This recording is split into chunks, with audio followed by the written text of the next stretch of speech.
अरे रे, पहले देवताओं से क्यों? हमसे आरंभ करो मोहिनी। किंतु इसमें आपत्ति क्यों? सबको बराबर मात्रा में मिलना ही है तो अभी मिले या कुछ विलंब से। यदि ऐसा ही है तो तुम सबको हम असुरों से आरंभ करने में आपत्ति ही क्यों हो? मत भूलो कि अमृत हमारा था, चुराया था इसे तुमने हमसे, इसीलिए इस पे प्रथम अधिकार हमारा ही होगा। शांत हो जाओ। जब वितरण बराबर मात्रा में होगा तो चिंता कैसी?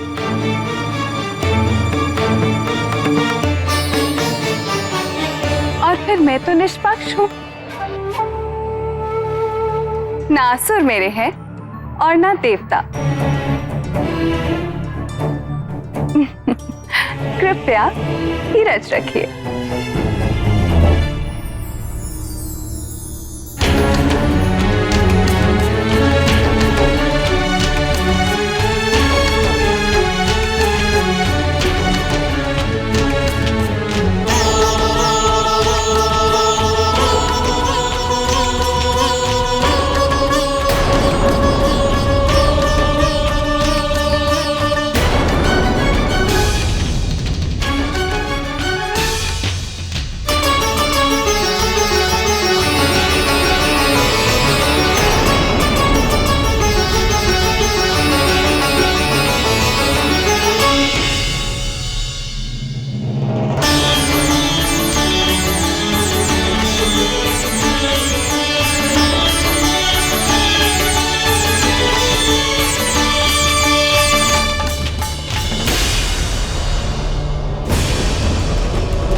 ये देवता नहीं है,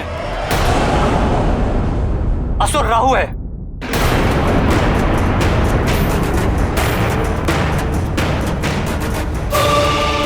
इसने छल किया है हमारे साथ।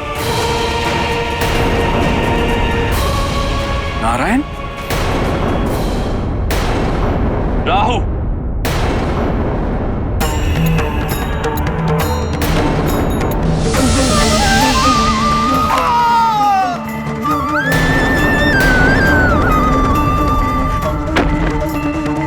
मैंने अमृत पी लिया है,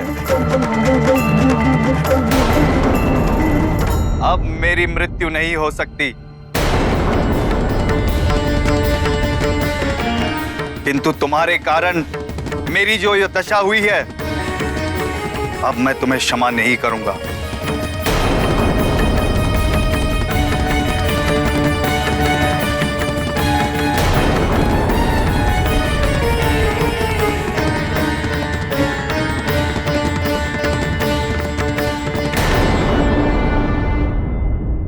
प्रभु रक्षा कीजिए प्रभु।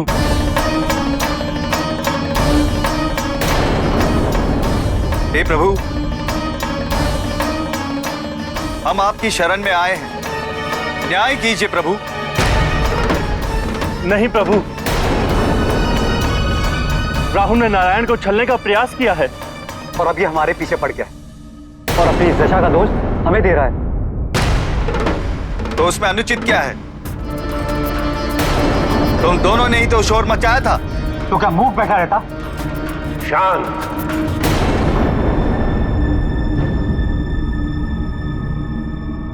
यदि तुम्हें दूसरों के दोष का इतना बोध है तो स्वयं के दोष का भी ज्ञात होना चाहिए। तुम्हें ज्ञात होना चाहिए कि तुमने स्वयं क्या किया है।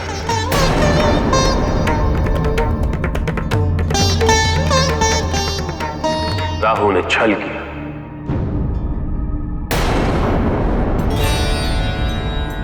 तो इसमें तुम्हें आश्चर्य क्यों?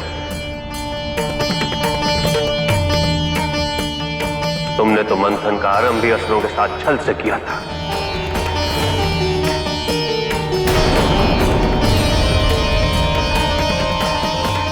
राहु, तुम्हारे 3 साथी मंथन स्थल से अमृत लेकर भाग गए और और अमृत को वापस लाने के लिए भगवान विष्णु ने मोहिनी का रूप धारण किया ताकि उस अमृत को समान मात्रा में बांटा जा सके। किंतु तुम में इतना भी धैर्य नहीं था।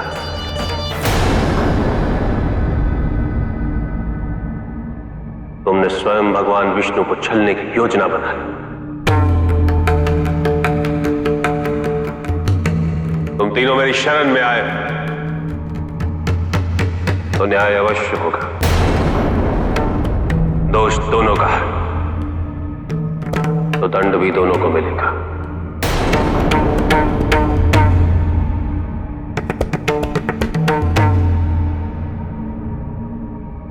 राम, तुम्हें तो अमृत मिलने ही वाला था, तो तुमने अमृत को छल से प्राप्त क्यों किया? सूर्य, चंद्र,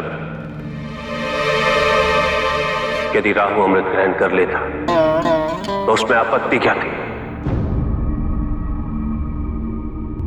उसे तो अमृत प्राप्त होना ही था।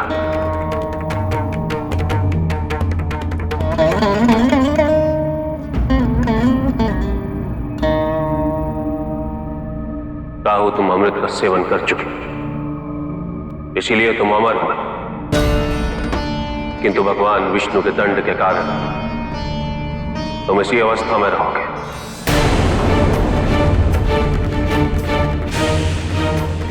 अब से तुम्हारा यह मुक्ताहु कहलाएगा और तुम्हारा धड़ केतु।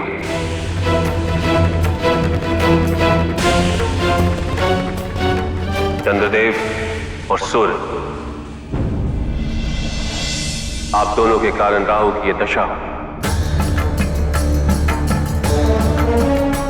इसीलिए समय समय पर राहु केतु आपको ग्रहण लगाते रहे।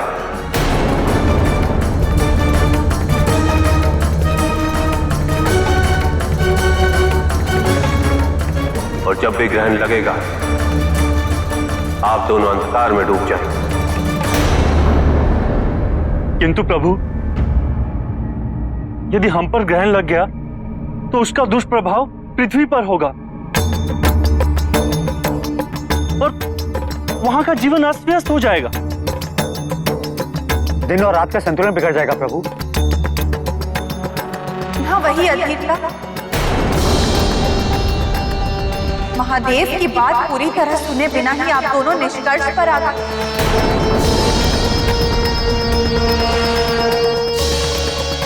इसी का परिणाम है ये राहु केतु रूप।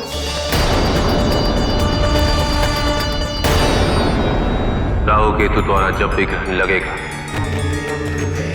वो लंबे अंतराल पर अल्प समय के लिए लगेगा।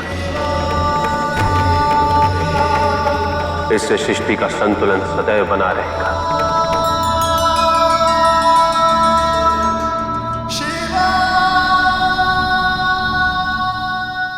राहु ने ऐसा क्यों किया? जब सभी देवता तभी असुर एक व्यवस्था पर सहमत थे, तो उसने रूप बदलकर ये छल क्यों किया?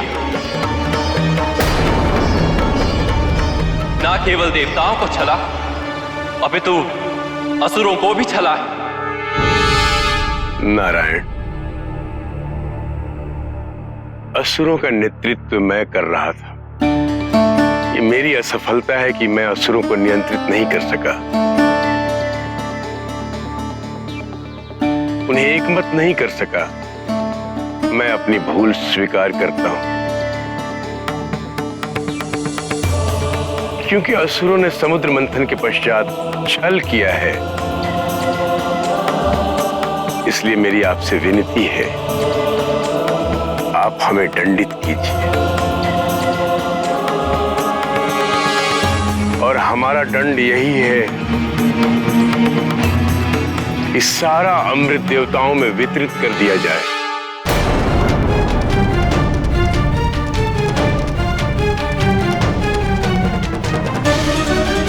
इस अमृत पर हम असुरों का कोई अधिकार नहीं है। ये क्या कह रहे हैं राजन?